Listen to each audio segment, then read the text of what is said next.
नमस्कार बच्चों, हमने पढ़ी कविता कल, जिसमें यह सीख दी जा रही है कि हमें अपना काम कभी कल पर नहीं टालना चाहिए, है ना। अपना काम समय पर कर देना चाहिए क्योंकि कल कभी नहीं आता है, तो इसलिए अपना काम आज का आज ही पूरा कर देना चाहिए। तो कविता हमने पढ़ी, आज हम पढ़ेंगे पाठ से संबंधित प्रश्न उत्तर। तो पहले है मौखिक प्रश्न, चलिए जान लेते हैं मौखिक प्रश्न उत्तर। क है कि हमें किसे अधूरा नहीं छोड़ना चाहिए। क्या अधूरा नहीं छोड़ना चाहिए? इसका उत्तर लिखेंगे कि हमें काम को अधूरा नहीं छोड़ना चाहिए। संसार का चक्र कैसा है?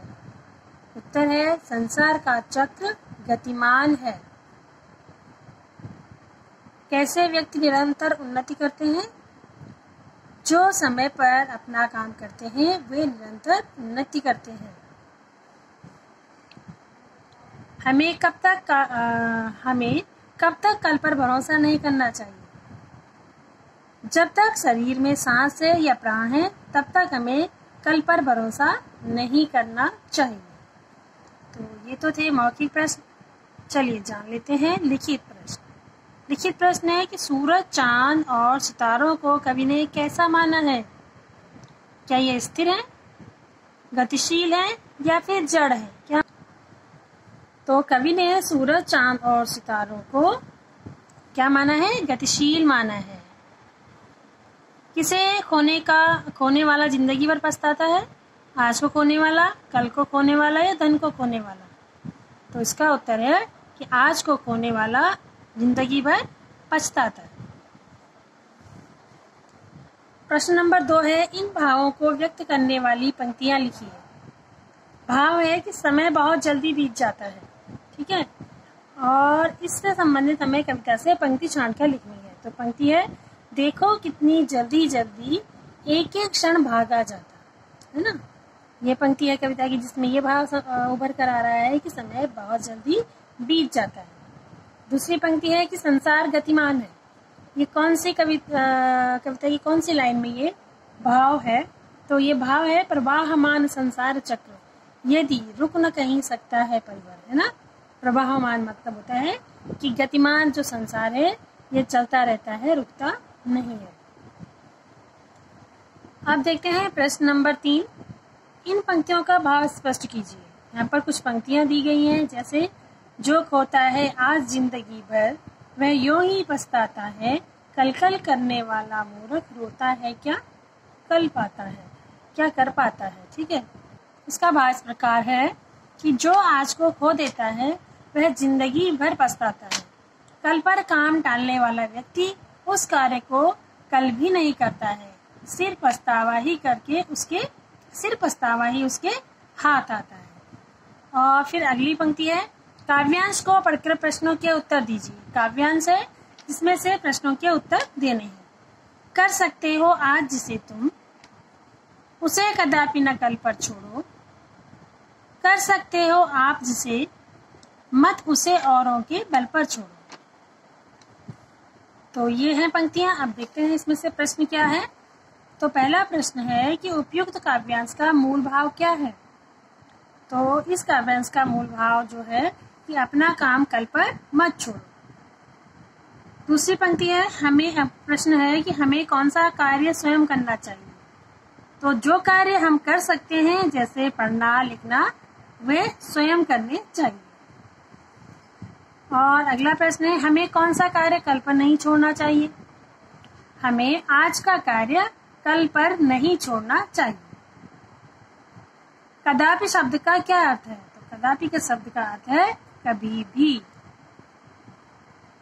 अब देखते हैं प्रश्न नंबर 5। प्रश्न नंबर 5 में क है कि हमें कोई काम अधूरा क्यों नहीं छोड़ना चाहिए?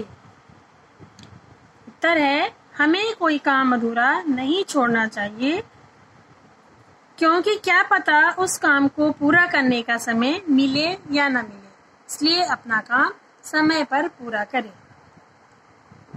आगे पैर बढ़ाता जाता से कवि का क्या आशय है? तो आगे पैर बढ़ाता का आशय है कि समय तेज गति से आगे बढ़ता रहता है। कैसे लोग जिंदगी की दौड़ में पीछे रह जाते हैं? प्रश्न नंबर ग है। उत्तर है काम को कल पर टालने वाले व्यक्ति जिंदगी की दौड़ में पीछे रह जाते हैं। जो ये सोचता है कि आज का काम कल करेंगे तो वो काम कभी पूरा नहीं होता और इस तरह से वो व्यक्ति पिछड़ जाते हैं। हम अपने से किस प्रकार छल करते हैं? तो रोज रोज कल पर काम टालने वाले और फिर कभी पूरा न करने वाले अपने से छल करते हैं, क्योंकि बीता हुआ समय फिर लौटकर नहीं आता है और फिर उनका कार्य कभी सिद्ध नहीं हो पाता है। इस प्रकार से वो अपने साथ ही छल या धोखा करते हैं। अगला प्रश्न है कवि ने कल किसे माना है? तो इसका उत्तर है कवि ने कल मन की कल्पना और झूठे भ्रम को माना है। यानी कवि ने कल को एक कल्पना मात्र माना है और झूठा भ्रम यानी कि झूठ को माना है, जो कि कभी आता नहीं है। कल कभी नहीं आता, जब आप कल में जाएंगे तो वो आज बन जाता है ना। तो ये थे हमारे प्रश्न उत्तर।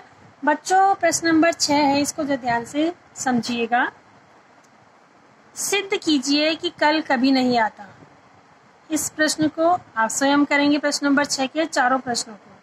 ठीक है, आपको अपने विचार लिखने हैं इस पर, तो इसलिए आप स्वयं लिखेंगे इनके उत्तर कि आप ये बताइए कि कल कैसे नहीं आता है। पहला प्रश्न में ये सिद्ध करना है कि कल कभी नहीं आता, इसको आप सिद्ध कीजिए। तो आप 8-10 पंक्तियां इस पर अवश्य लिखिए। अगला प्रश्न है कविता के आधार पर समय के महत्व पर एक अनुच्छेद लिखिए। समय के महत्व पर अनुच्छेद आप लिखेंगे कि समय हमारे लिए क्यों उपयोगी है। और अगला प्रश्न है कि कल किस प्रकार भाग्यहीन का भ्रम है। कल किस प्रकार भाग्यहीन का भ्रम है? भाग्यहीन कौन होता है और क्यों होता है?